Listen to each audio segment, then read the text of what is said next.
Hi everybody out there. Well, today is a happy day. Alright, today is October 17th, 2019. It's actually our 2-date anniversary today of being here. What makes today so special is we're actually going to set our containers today. So you'll actually see the house take shape. But before that, I'm going to give you a little catch-up so you can kind of see some of the intricacies that play into the role of the functionality of the house, which is something we spoke to in prior videos. So if you come along with me, I'm going to show you the main crucial component of any house. You got to have water.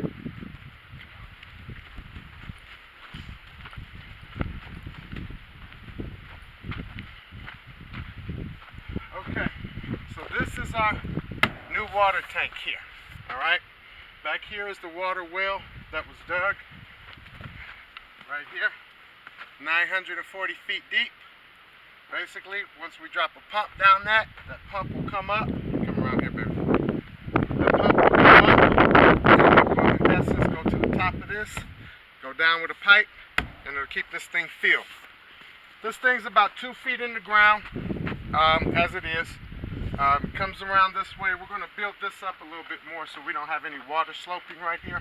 So what I'm going to do is I'm going to just buy another one of these, put it on top of it, put some cement on it, glue it.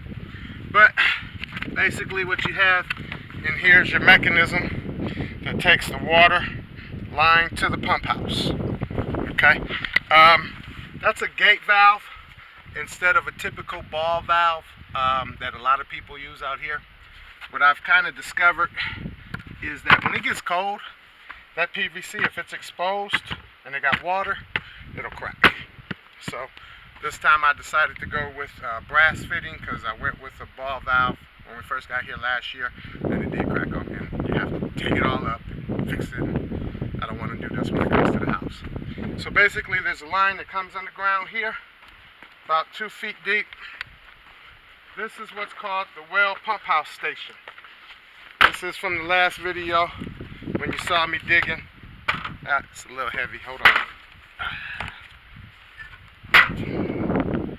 So in here is basically the pipe coming in. That pipe will go to the pump. That pump will go to the tank. That tank will come back to these lines. Those lines will push water to the house. So all the way through here is the line that's dug till we get to the house. So walking down this way, you got 2 lines underground here. One line goes over here, which is basically going to be a sprinkler pump. Okay. Once we get the house set up and we figure out how we're going to do our landscaping, this will turn into the sprinkler line. We ran a separate line for our sprinkler service, or our sprinkler water, because we don't want to cannibalize the pressure of the house. Since it's not like pressure back home, the tank will create our pressure as we use it. Jamie might be in the shower, I might be outside watering, and then her water disappears, she'll be mad. So to keep that from happening, we just created a dual pump system with a dual water flow system. Okay. So what we're doing now, prior to the crane getting here, come on. We are basically setting up our mid-level to where the middle of the containers will land, so that there's a weight support mechanism in the middle of the shipping container. So what you'll see now is just a little bit of us getting this ready. The tarp will go back over it, we'll cut a hole, that'll go back around, we'll glue the tarp back to this, and this will act as the center to make sure that the shipping container doesn't bow or flex in the middle. Okay? So you'll get some footage to this, and today we set the containers. Alright, talk to you soon. Be free.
that you'll have an idea of what this house will look like when we're all done. So, right here, we will have our entrance door, and over in this section will be a closet for coats and shoes as you walk in. On this side will be my kitchen. So I have a sink here, I have countertops, a stove, I will have an island and a pantry. I have a sit-in island where you can sit on the opposite side of the island. Over here, I'm going to have a lot of windows. I'll have one big sliding glass door window, probably about 16 or 13 feet wide, about 8.5 feet high. I have a big picture window here. So this will be the living space. It will be a dinette set, living room area here. I'm not quite sure about our shipping container doors, whether we're going to keep them or take them off. We're still a little bit up in the air with that. I know our entrance door, we're going to take that off, and I'm going to have a regular, nice door. But we're still kind of out to lunch with what we're going to do with these doors. We might sell them, but we haven't really decided yet. One thing about our shipping container home is that on the outside, it will not look like a shipping container home. You will not know that this was built out of shipping containers. It will be brick and stucco on the outside. So I'm not going to have the shipping container look inside or out. It will be a very nice contemporary type of look. So this whole 2 shipping containers is basically going to have our kitchen, our dining, and living space. That will be the containment of the whole 2 containers.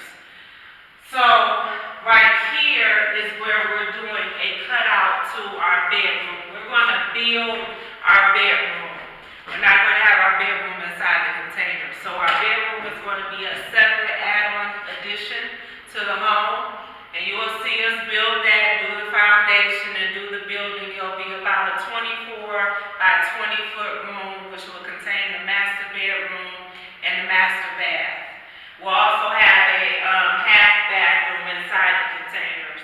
But other than that, our bedroom is going to be a separate add-on addition to the home. This will be the half bath, and then we'll also have a closet space, if you will, that will have a stairway down to the basement. This will be a nice living space. It's not too big and it's not too small. It's just right. I wanted everything on one level. At first we were thinking about putting a shipping container on top to have our bedroom upstairs, but I decided to have everything on one level. For one, we're not getting any younger, and I don't want to have to worry about going up and down the stairs to get to my bedroom. So everything will be on one level, and it's a nice open plan. So you will see everything come together as we build this, but I just want to give you guys some dialogue as to how this is actually going to look when we're all done. So okay guys, so the next time be free. Hi everybody. Hey everybody. Well, today is a very, very special day. Yes it is. We are coming to you from inside our new home. Yay. Yay. I wish I had a bottle here, pop and pop. Alright. Bottles and containers. So anyway, we wanted to do a sit down and really walk through some things that we want to express to anybody that's embarking on their off-grid living, or anybody that's wanting to do this concept of building their own home, especially specifically as shipping containers. There's a lot of shipping container information out there. We wanted to share with you from our personal experience. Everybody can, pick and choose what fits them and how it serves their purpose. One of the big things that we want to start off with is just discussing the squaring out and the layout. I can't emphasize enough, if you go back to shipping container 1, 2, and 3, when we were actually digging the foundations and laying it out, how important knowing your measurements are and drawing it out first. We have an architect that's working on some blueprints for the inside of our home, but we did not engage an architect for the outside of the fundamentals. We kind of just did that from the seat of our pants. In the after effect of doing that, I know better now to not do that. If you draw it out, put it to paper, do your math on paper first, then when you actually are doing your measurements, if your measurements jive with your math on your paper, then you know you're fundamentally correct. We got lucky. We got lucky. We actually hit our mark. As you can see when Jamie from the walkthrough, that the floors are level, the outside is level. We got very lucky. We were off maybe a couple of inches in height on this corner. We were like 2 inches off. I had to get some metal, 2-inch, 1-inch thick pieces and stack them on top of each other to get that corner completely level. Let's see, on our markers here, we hit the mark, so we got very lucky there. One was slightly, I would have preferred it a little more centered on the cement block, but it hit it. But had I done it on paper, I probably would have been real precise. So that's the first thing we want to interject is draw your stuff out on paper. Second thing that's very important is we cut these wing guts, that's what we're inside. When we cut these containers out for our sections, you'll see where we hired a person at first to use a plasma cutter. What I did was I cut each panel out adjacent of the other panel on the other container. So when we got to cut inside, which you'll see from the video, they were offset. So I was only cutting one panel out from each side.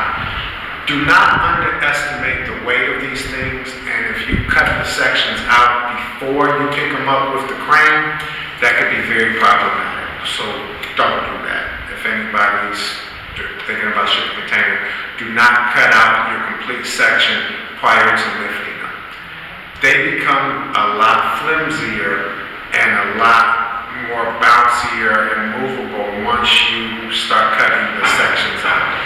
We underestimated how much movement they, began to have before we cut them. Right. We figured it out after the fact. Yeah, after the fact, because one thing that they put out there is that the weight of the shipping containers is on all four corners, which is true. However, if you are doing a foundation, unless you're doing a whole cement slab, if you're doing pillars, you do need to have middle section pillars going across the middle of the shipping containers to give the middle floor support. And we did that, and I'm so glad we did that, because had we not did that, it would have been a problem, because the floors do move in the middle of the containers.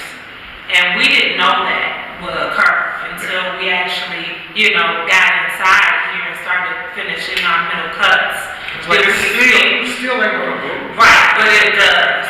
And, even being on top of the containers, walking, trying to weld the containers on top, there's a lot of movement in that middle. So if you're doing the cutout, like we did, you will need support beams to support your ceiling, and you definitely are going to have pillars along your middle section to support the whole total weight of the floor.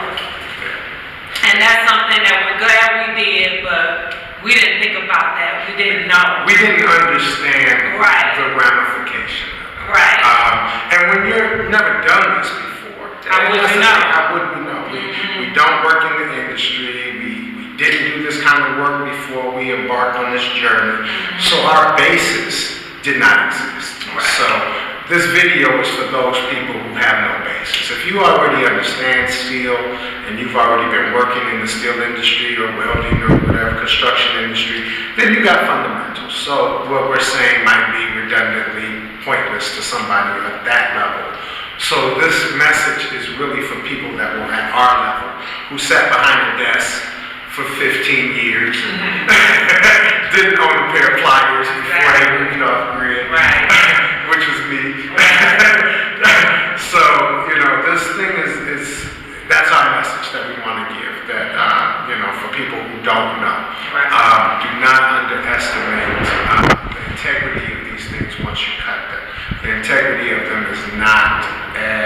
secure as you might presume they should be or would be. So that's another big thing. In fact, once we get done grinding, which you'll see in the walkthrough, we're grinding the floor here so my wife can weld 3-inch strap to meet the containers together. We'll be putting 4x4 quarter-inch steel beams to support the roof and support the floor, to add integrity back into it. So we are getting to that, we just haven't got to that in this video. This video is just the setting and the cutting, so for you guys to see that. But we just wanted to make sure we stress some of these points to anybody out there who might be starting to do this. Let's see, what else, Ben?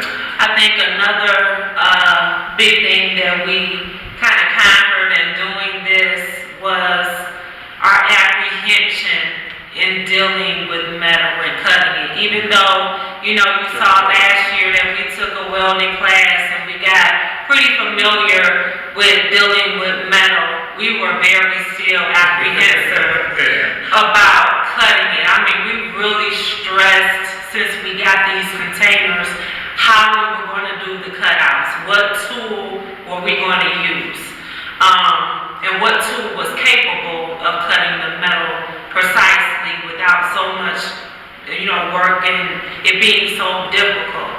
And we kept getting different feedback, and we were just like so up in the air. So we found someone that had a big heavy duty plasma cutter, and we paid them to do some of the cutouts.